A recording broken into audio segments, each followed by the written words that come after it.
everyone, and welcome to the UH Energy Electric Vehicle webinar series.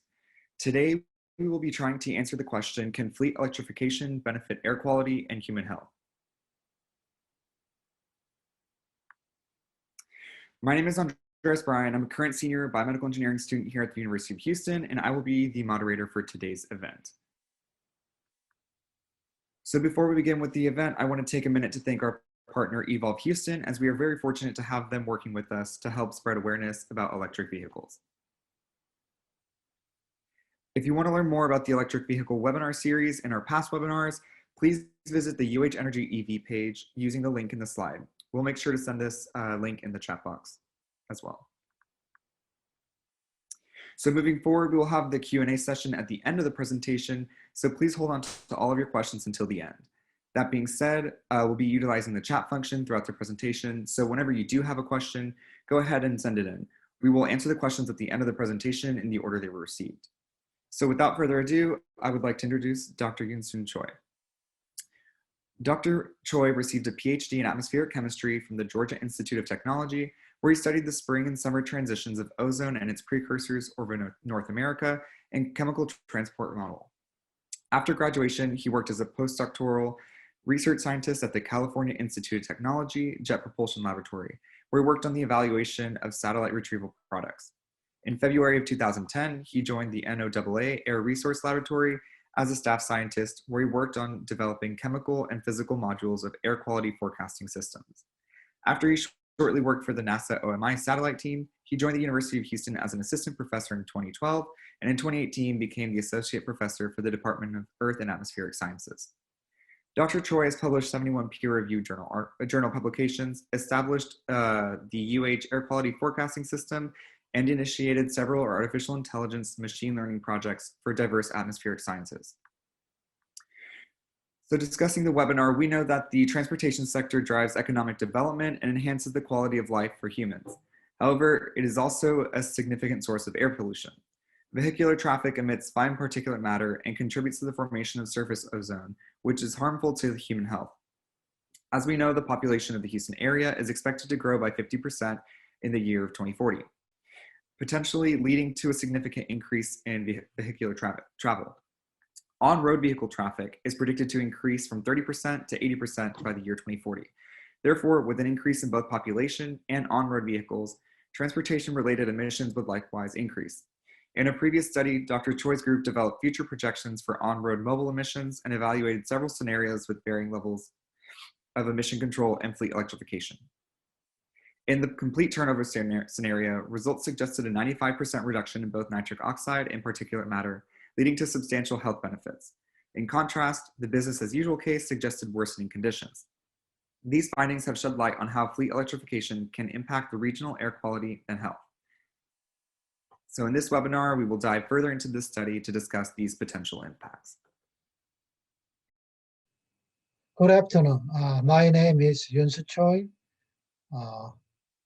I'm the associate professor at the Department of Earth and Atmospheric Science in Howard University of Houston. And today I'm going to talk about provided this in the answer to this question: can fleet electrification benefit air quality and human health?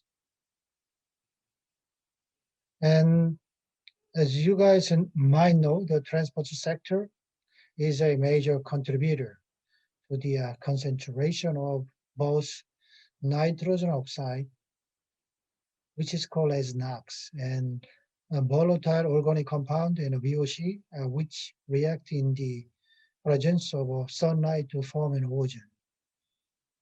And also vehicular traffic also, as you can see, and also emit important components of fine particulate matter, PM2.5, such as organic and elemental carbon.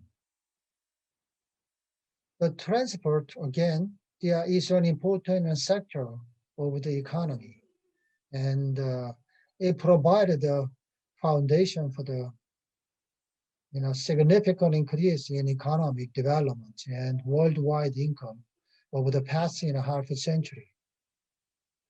And it also drive the economic development and enhance the quality of life for humans. And unfortunately, transportation is also a significant source of greenhouse gas, and such as carbon dioxide and air pollution. The transport also account for about 64% of global fossil fuel consumption and 27% of all energy use and 23% of energy related carbon dioxide emissions. And as you might know, greenhouse gas cause the climate change by trapping heat, and basically the infrared radiation from the black body, the Earth, the trapped by carbon dioxide, and then and those kind of trapped heat coming back to the surface, so that surface temperature increase. And around us, many times probably you guys hear about climate change. And according to the third and fourth National Climate Assessment Report and the long-term effect of global climate change in the United States are as follows. Number one, temperature will continue to rise today. And number two, and a frost-free season will lengthen. Number three, and changes in precipitation patterns, we can see. For example, like over the dry area, regions and become more drier, and the humid area become more humid, and also more draft and heat waves. Definitely, this is impact on the human health, and hurricane will become stronger and more intense. And a few years ago, we had like Hurricane Harvey. We already experienced, and also sea level will rise, 1 to 8 feet by 2100. And another things we need to consider in Arctic likely to become ice-free. And in addition, an emission from transportation contribute to the formation of surface ozone and PM2.5, and which cause poor air quality, and thus it will become a threat for human health. And both ozone and PMs are known to be harmful to human health and causing premature deaths and both severe and minor morbidities such as hospital admission and asthma exacerbations. Each year, almost 185,000 deaths can be directly attributed to the pollution from vehicle. And cities, will be home to and 6.7 billion residents by 2050, and which is equivalent to two-thirds of the projected global population. The number of light-duty vehicles on the road will double to reach 2 billion by 2050. And also the population of the Houston area is expected to grow by 50% by 2040 with respect to today, and potentially leading to a significant increase in passenger travels and freight activity. And this is a pie chart, represent the NOx emission in over the Houston, Galveston, Brazoria area in 2017.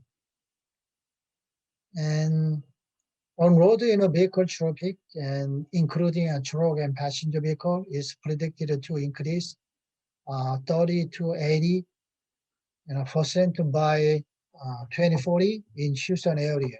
The reason to you have the reason to have this kind of range because the Houston consists of the 8 different county.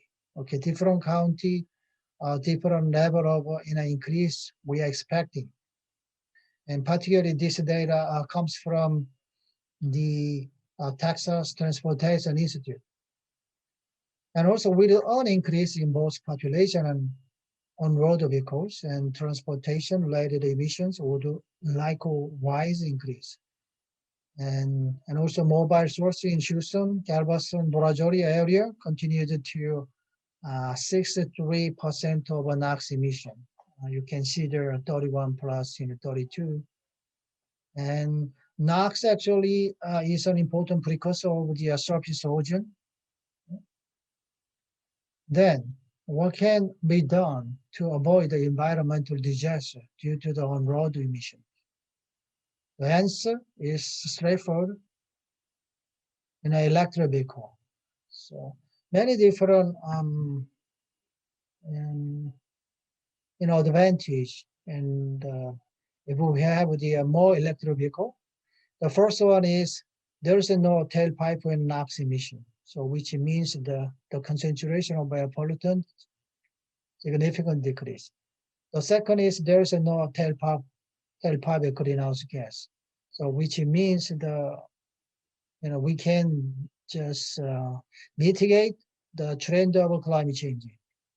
And third one is we can reduce respiratory disease caused by the reduction in the concentration of biopollutant. And also we could have in a higher lifetime, right? Due to the same reason above. And also we could have a lower maintenance fee if you have an electric vehicle, right? Then you can think so why we should have an electric vehicle, right? But anyway, some other like our previous studies, and we actually were trying to answer why we should have more electric vehicle on road.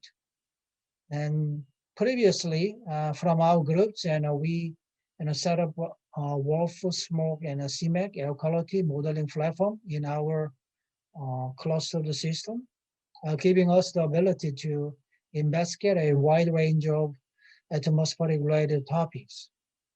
And this platform consists of 3 different the numerical model. First one is WRF. This WRF weather model simulate meteorological condition, and the smoke this emission model actually prepare for emission and data for air quality model. And finally, with this the alpha from 2 different numerical model and CMAC air quality model, and we can run. That's how you can estimate the concentration of the air pollutants. Basically, but actually the CMAC is developed and maintained by the US EPA. And a little bit more, probably some of you guys not familiar with the this kind of air quality and modeling platform. So if I explain this one again, and basically at first time we run the weather model, and just we can focus meteorological variable condition, and based on this one, then we run the emission model, because emission of the some precursor of ozone and particulate matter is affected by the meteorological condition. Once we have a meteorological variable and the emission inventory data, then finally we can run air quality model, which is the CMAC. Air quality model CMAC is consists of 4 different processes. The first one is chemistry, which considering more than like a few hundred different atmospheric chemistry deal with it. And another process is the diffusion process, and high concentrated air mass, diffuses and through this process. And then another one is advection. So we need to know the direction of the wind. So basically, advection provides some the transport information, and then once the mass meet with the cloud, then inside a cloud choose convection going on. Sometimes surface air pollutants inside of cloud, there's a push it up to the top of the troposphere within about 30 minutes. So very strong pump, okay, a natural pump that is.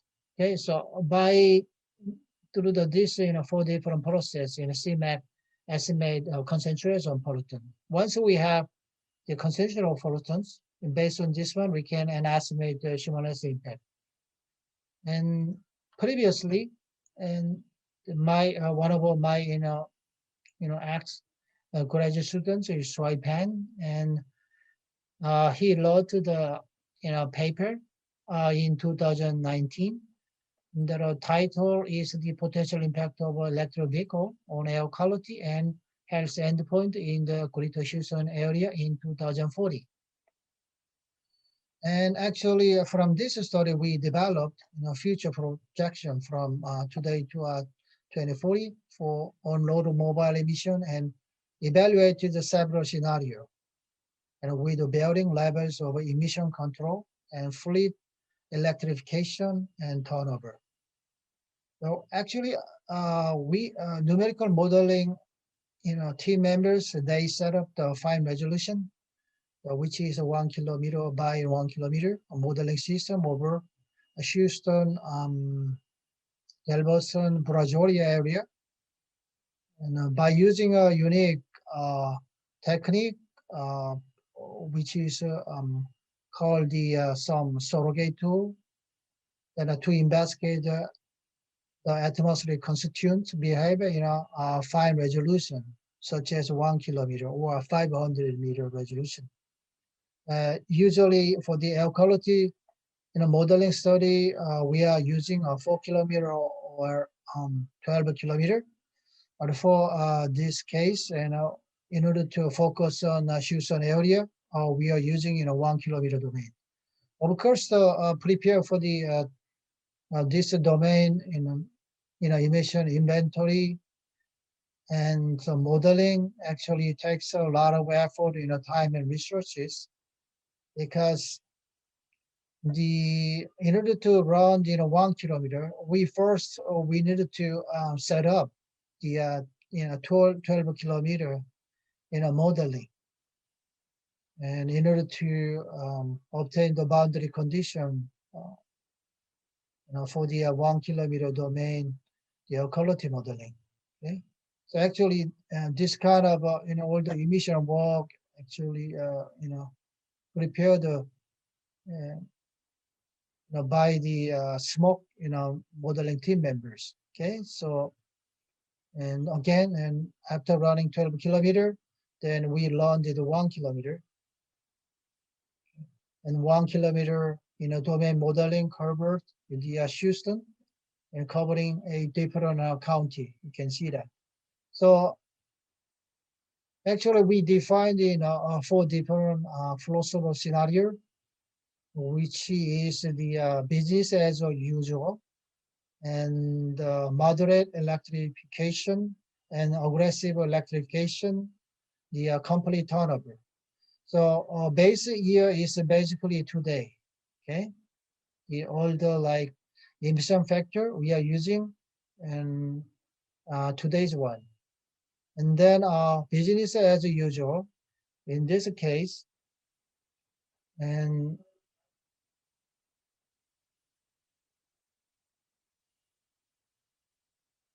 basically we are gonna same emission factor in 2013 today, but only difference the number of the vehicles, increases in 2040 compared to today, right? So probably 50% of the emission increases. And for the moderate electrification the moderate electrification ME, the 35% of a vehicle will be electrified, powered from Bloomberg and new energy finance report. And then the aggressive electrification is about 70% of the Houston region fleet is electrified. And for the complete turnover and the state of the art, the combustion technology, okay? And or the electric vehicle we are gonna use. And again, the in here is new means indicates the percentage of the fleet in 2040 that uses with the state-of-the-art combustion and emission control technology, and electric represent the percentage of a fleet comprising electric vehicles, and current represent the fraction carrying over from the base year of today, in this case 2013.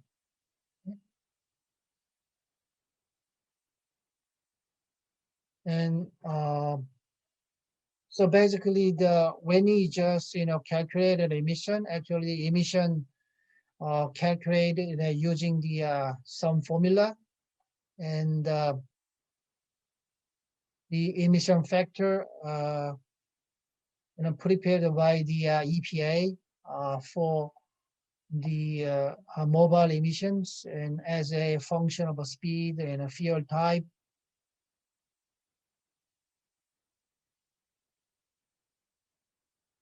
Or road type and the meteorological condition.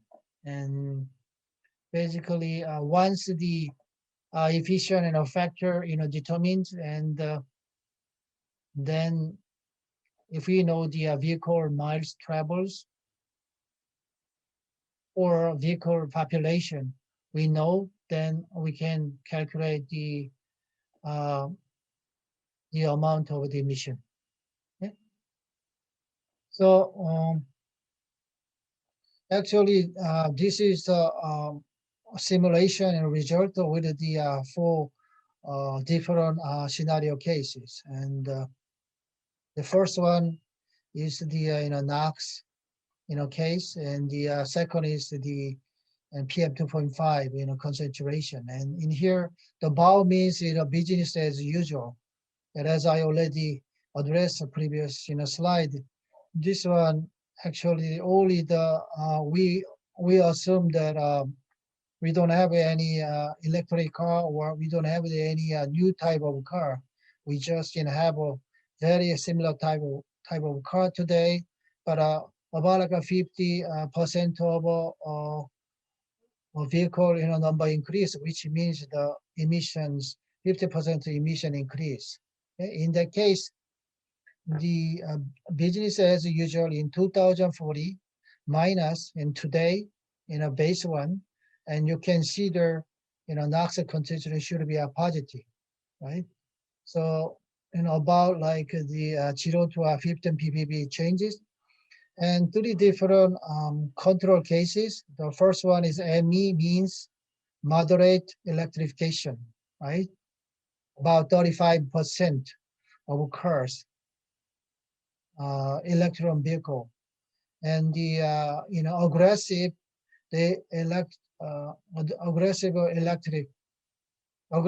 electrification AE case, AE minus base, definitely this should be a negative, because it's about 75% of electric vehicle you can expect. But the complete turnover case, even though the percentage of electric vehicle is 35%, but as you can see in here, and about 65% of a car will be replaced by the new type of car. So by doing so, we have a big benefit. You can see the negative value as negative value is larger, which means we have a lot of benefit, right? Which means the NOx concentration significantly decrease for the control cases. And for the PM2.5 again, business as usual in 2040, and we have like a 50% more car, and over the 2 days vehicle type, and then we're gonna have the 0 to and 2.0 microgram cubic centimeter increase. And to the different control case, of course, some negative value you're gonna have, and the complete tolerable case is the largest, and moderate electrification, about 35% of the cars is switch it to the electric vehicle, and we are going to have this kind of advantage. And actually, we use the U.S. EPA environmental benefit mapping and analysis program, which is called a BAMAP version 1.3 model to estimate the health benefit from improvement in air quality due to the full electrification. Basically, BAMAP needed two different data. First one is the concentration of air pollutant from baseline scenario without control and a control scenario.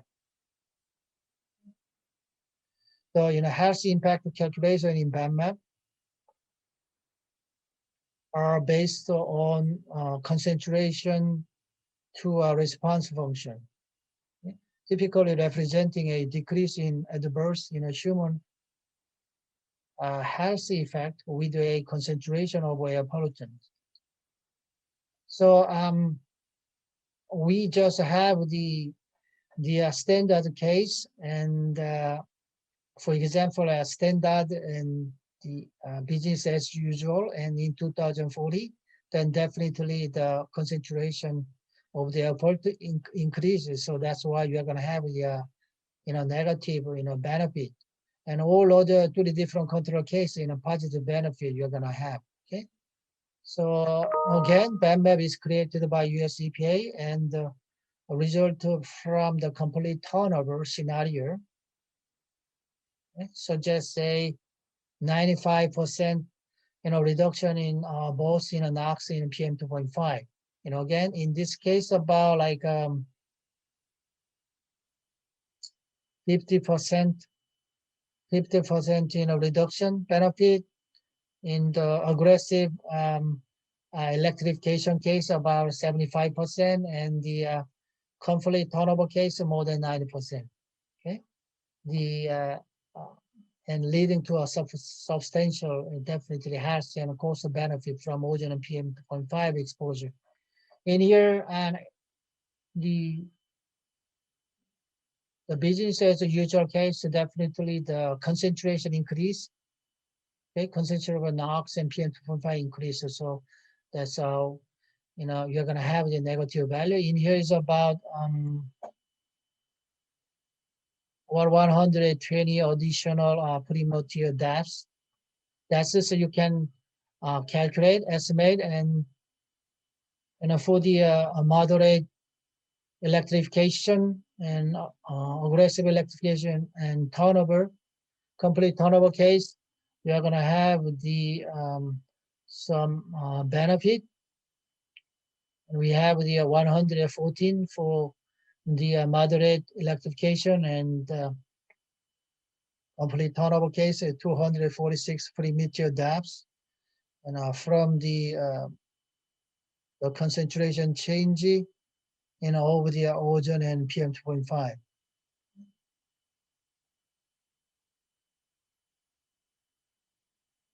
And not only for those kind of benefit, but also we have other benefit. Additionally, the about 7,500 asthma, exacerbation, we can avoid if we control the, the emission of the ozone and PM and precursors and using the moderate electrification control and the 16,000 and 24,000 and asthma exacerbation we can avoid, from the control case of aggressive electrification and complete turnover, and also 5,000, 500 school loss in a days we can avoid in from the moderate electrification, and 11,000 from the aggressive electrification, and 18,000 from the complete turnover case. So anyway, in here, positive number indicate the number of prevented morbidity and benefiting achieved. Okay, the positive number is good. While the negative value indicate increase in the number of morbidity and economic losses. You can see the business as usual in 2040. If we are not doing anything, if we don't change the type of car, or if we don't the change the current car as the electric car, then we are going to have this kind of issue. Okay, 1,213 asthma exacerbation, we cannot avoid. We are going to have some asthma issue, and also 833 school loss days kind of problem we are going to have the from the visual as usual. Okay, so this is all, and also I just want to you know, to introduce in our ongoing future work. Okay? And our group had two different subgroup. The first one is numerical modeling subgroup, and the members are looks like this, and the Gia and Baban, Arman and Ali and Hadi and Delani and Samko and Jincho. They are wonderful PhD students are working on the numerical modeling. And I already told you that we have the system warfare smoke CMAC platform we already set up for our previous study, and recently my numerical modeling group members, they have set up the webcam model on our cluster system. Then webcam is the weather and model are coupled with the chemistry. So which means the weather impact on chemistry and the chemistry impact on the weather. So you can see this some coupled impact. So webcam was actually developed by the NOAA and the DOE PNL lab, and currently we are setting up the webcam and a modeling system by the 1 kilometer by 1 kilometer webcam modeling setup in Houston too. And whatever like the advantage to use a webcam rather than a CMAC, and we can just decrease the amount of CO2 emission and put into water model in Houston in 2040 and 2050, and we can do some sensitivity tests, how greenhouse gas and the aerosol, okay, impact on the radiative body. Okay? And also webcam has online coupled chemistry, as I explained. The coupled chemistry and meteorology, and useful to examine two-way interaction between chemistry, aerosol, meteorology, and radiation. And WebCam model also give us the ability to investigate both pollution issue and regional impact of climate change and weather and air pollution, those kind of ways. Basically, after run the WebCam model and the based on meteorology, we need to run in a small modeling, okay? Again, and by using a fine resolution grading from the spatial allocator model, and we are going to set up the 1 kilometer or 500 air quality modeling kind of emission data we are going to prepare, and then by using this one we can run is a WebCam model, and the once the WebCam model simulate or forecast the concentration of air pollutants and greenhouse gases.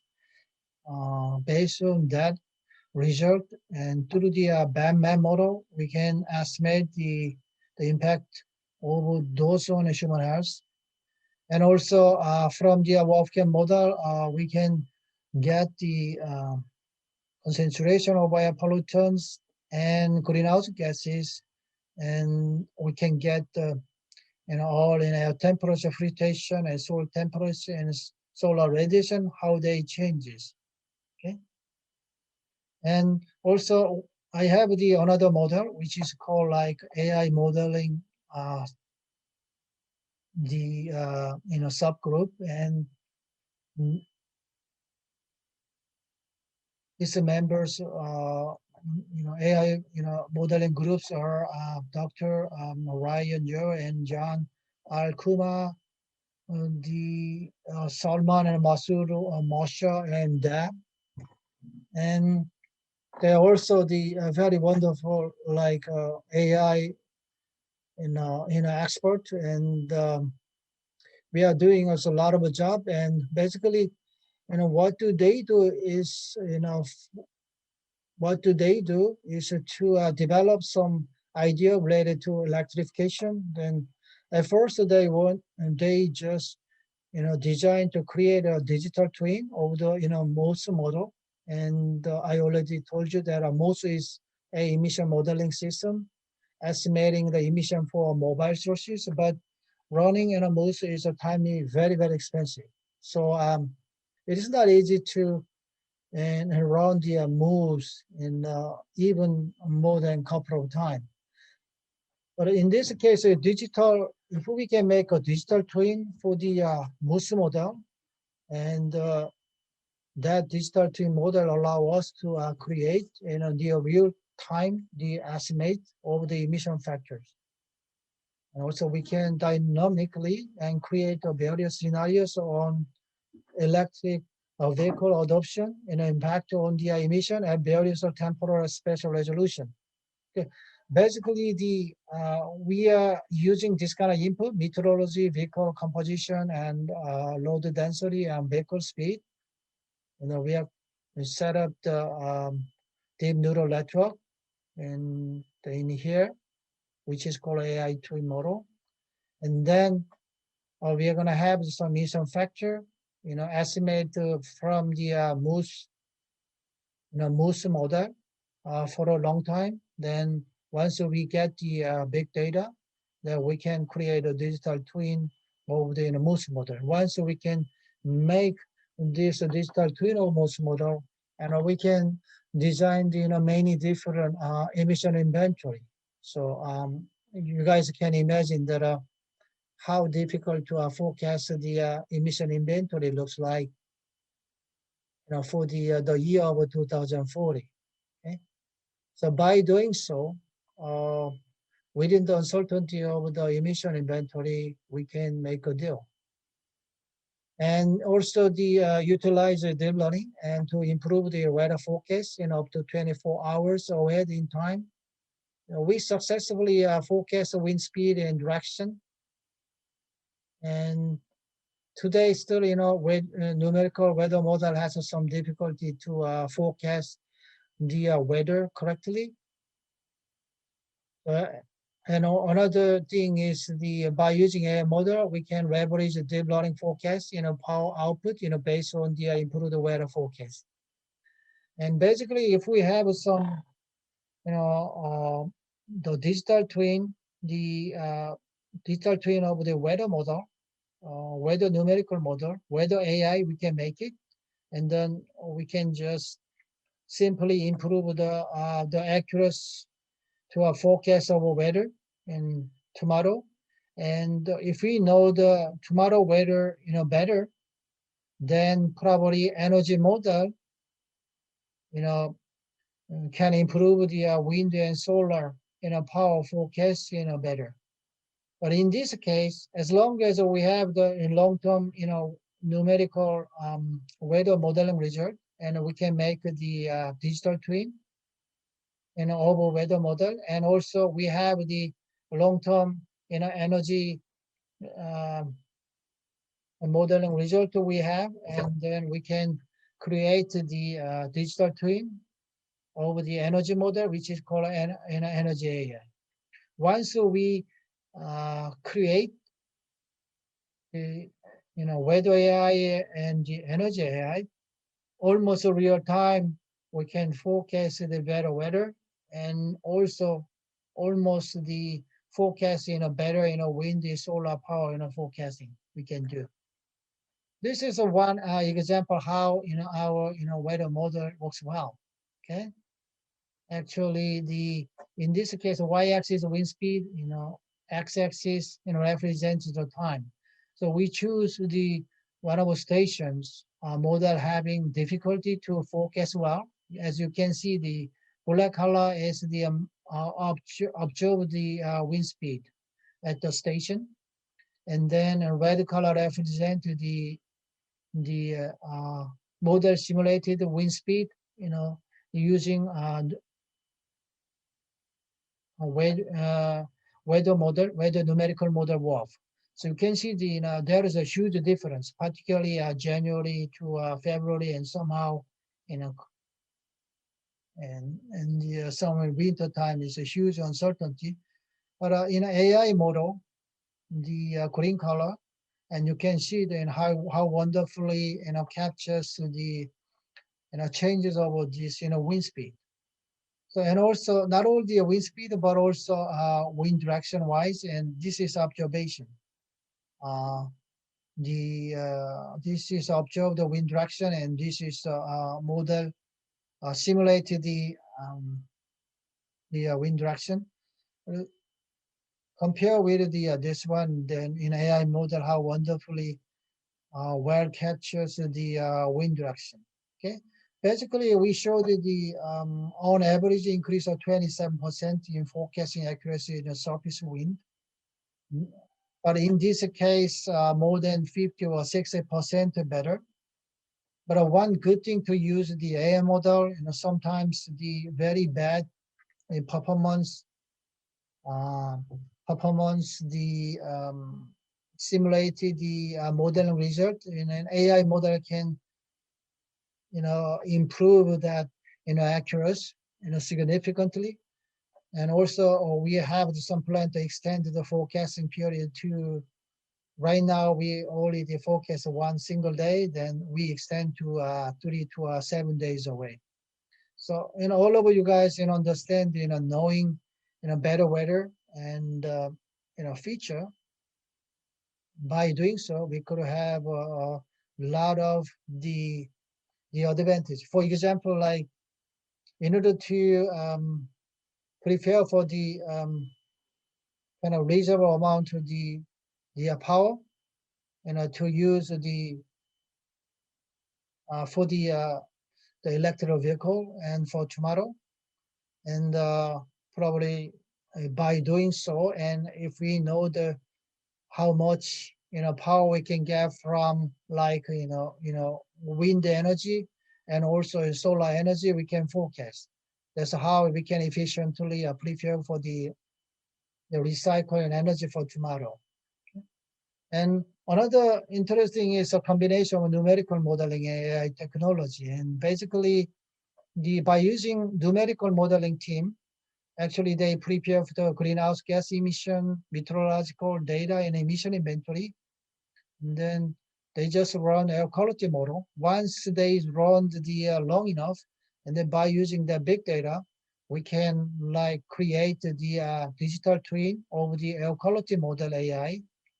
And once we have the digital twin AQ quality model AI, then we can easily forecast and simulate the concentration of NOx, ozone, and particulate matter and greenhouse gases. Once we know the concentration of particulate matter and ozone, then by using a band map, we can estimate health impact.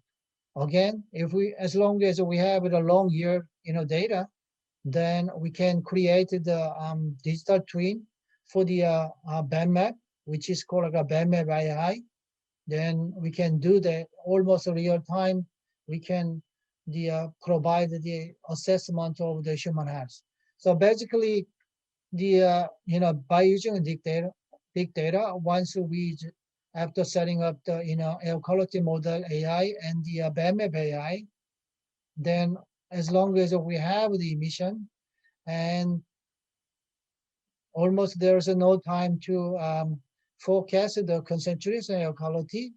By doing so, we can, estimate, health impact. So that's why we can, plans, better, policy for tomorrow or 1 week later or etc. So I already told you that in a few different the reason that we need to use the new type of the car or electric vehicle.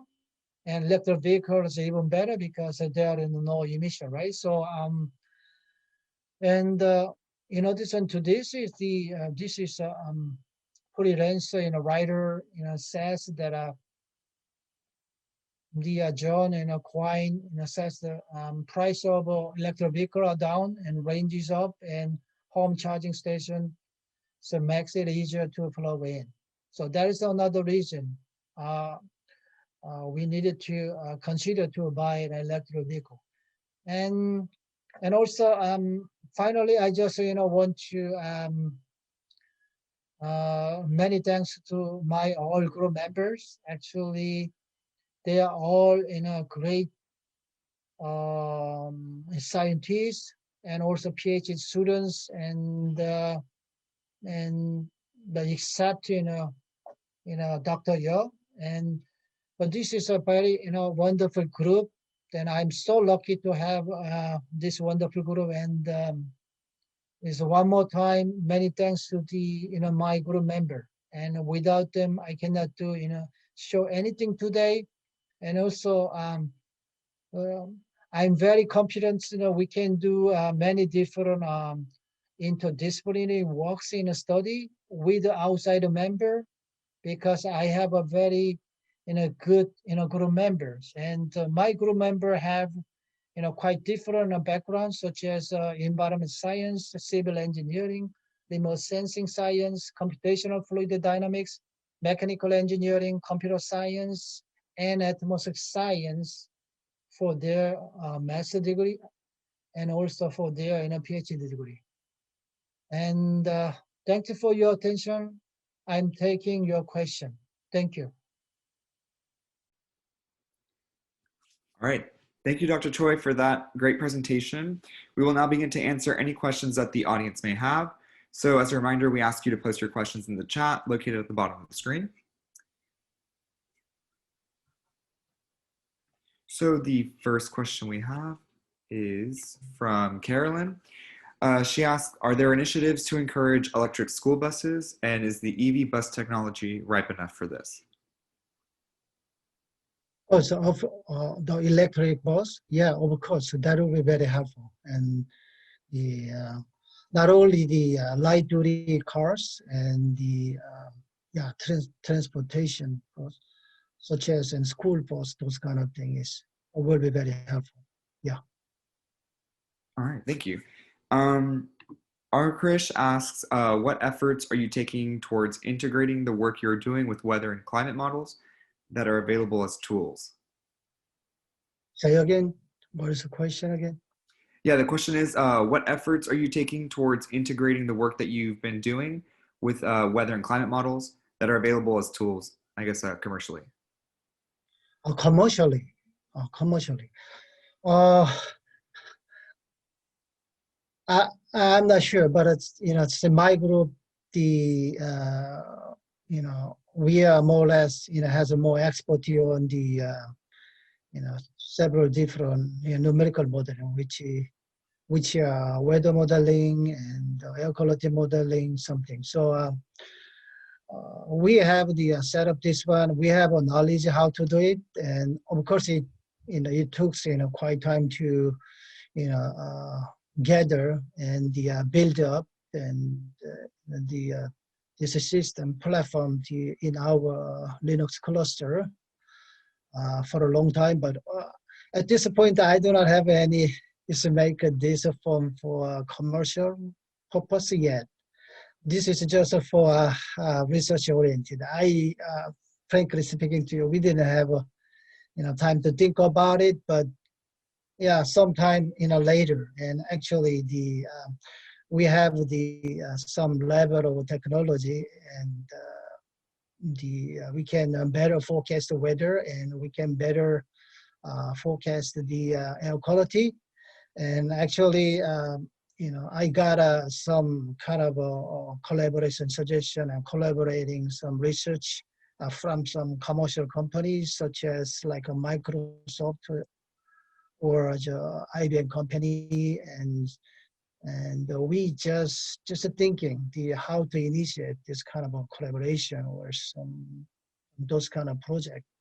But as I can say to you, and sooner or later, our AI model is mature enough today. So what we are working with is without any like research funding from outside, we decided to set up the weather forecasting or air quality forecasting system over the United States.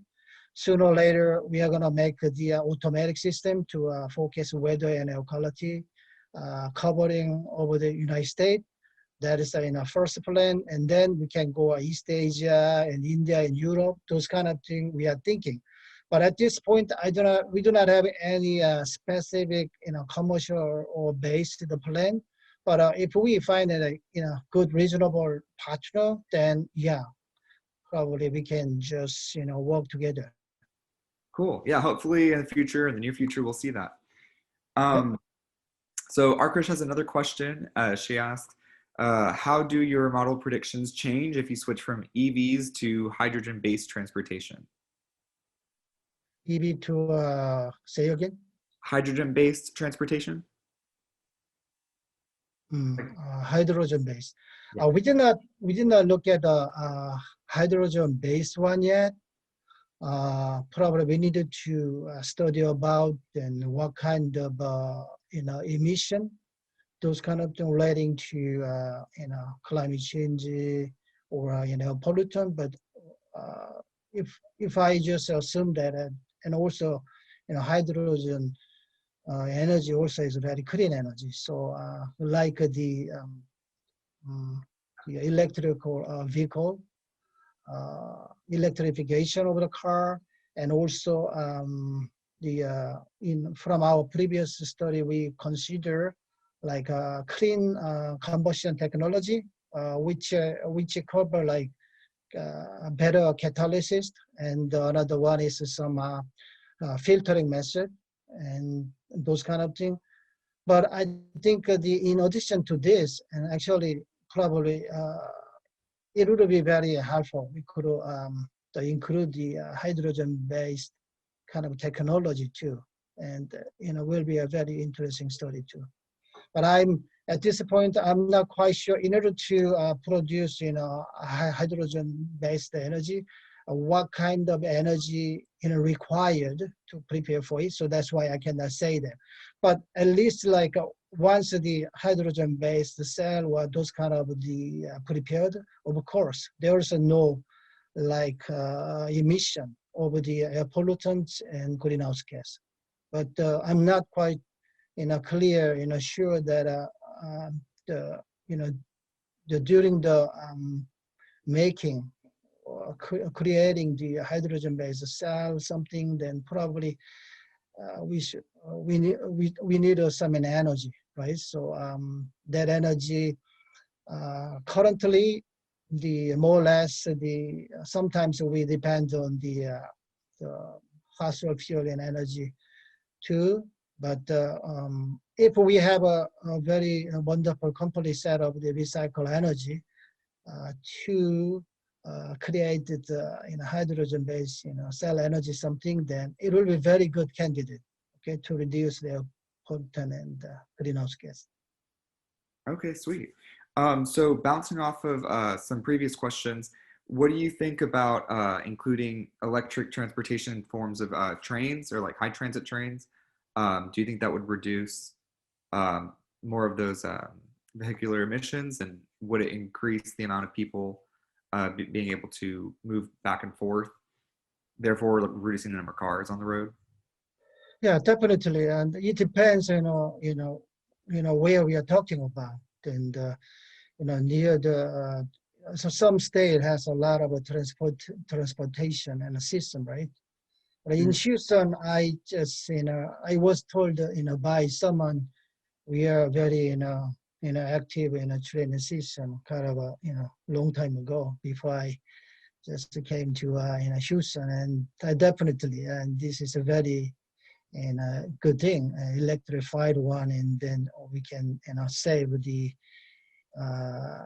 we can like the reduce a lot of amount of the air pollutants and greenhouse gas, no doubt about it. So I just personally, I just I just want to have some train from between my place to UH, and definitely I just sold my car, and I will sell my car. I'm going to definitely use the one, and personally, and inside of Houston, I think we should have a more like train-based transport system. We should have.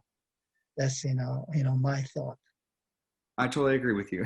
I would love a train from my house to U of H. Yeah, that's It'd be right. amazing. Does anyone have any other questions that they would like to ask? You can go ahead and send it either to me or in the main chat.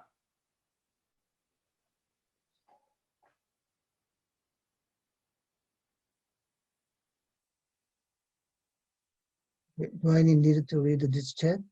And Oh yeah, you just have to go to the bottom of the screen. okay. Robert has some question. How do you propose to get from the current energy regime of a fossil fuel and nuclear power to one of nearly 100% renewable? And do you think more laws are required or subsidized, or should be free market just to make a current system absolute? What should we do avoid a lithium cartel along the line of OPEC cartel? Okay, this is kind of I'm just air pollution scientist, so I'm not quite not the position to an answer for this kind of question. And probably last question is the lithium cartel to along with OPEC cartel. And yeah, I think from my perspective, lithium, okay, kind of in order to use the electric vehicle, we should have some cell, right, made of lithium or some elements, and those kind of things also might have this environmental some issue. However, right now the technology is keeping developed, so that's why sometimes that the cells for the electric cars that last about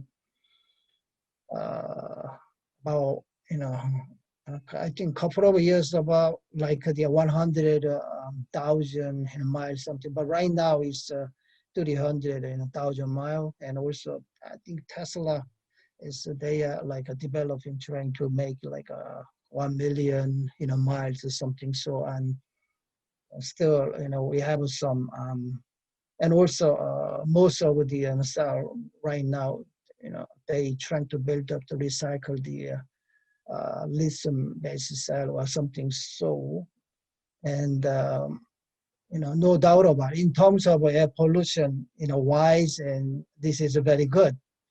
But I think they are still during my talk, and I'm talking about clean and combustion technology. So very wonderfully by using that clean combustion technology. And if you you use a very decent good catalysis and the filtering, um, if we use and we can reduce huge amount of the emission and outside. So that will be